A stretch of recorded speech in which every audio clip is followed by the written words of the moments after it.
Hello there and welcome back to Technophile. And now let's have a look at the brand new Samsung Galaxy Z Fold 4 right here.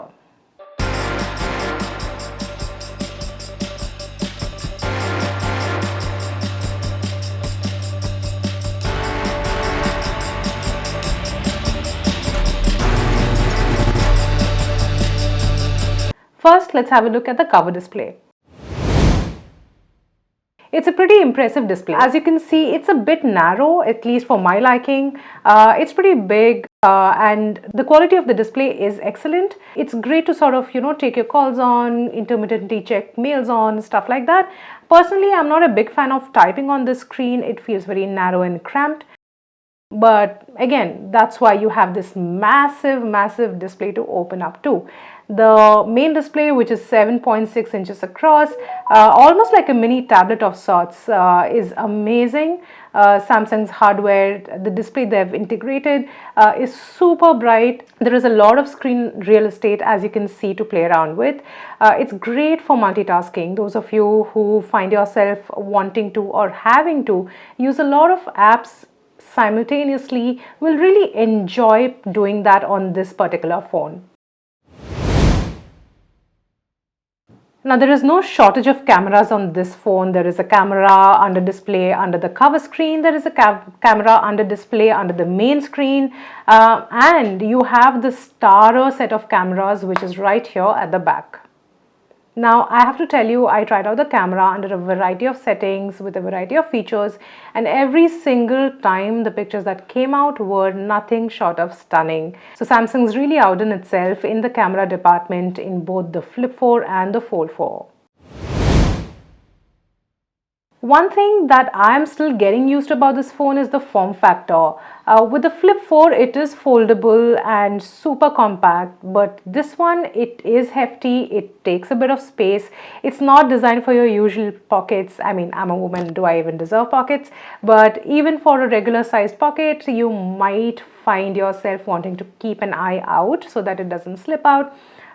But that's a trade-off in case you want a massive display to play around with.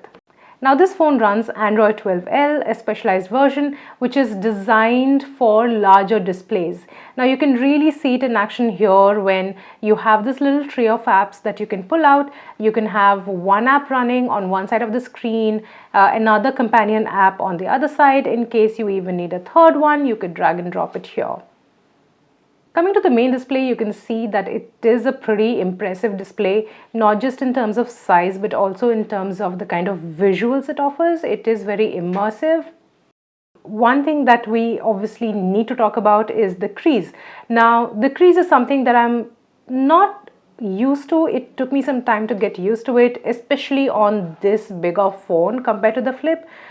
And once you get used to it, it should be okay. If you're mostly using it in portrait mode, which means the curve kind of runs down the middle, it anyway kind of parts your screen into two different halves.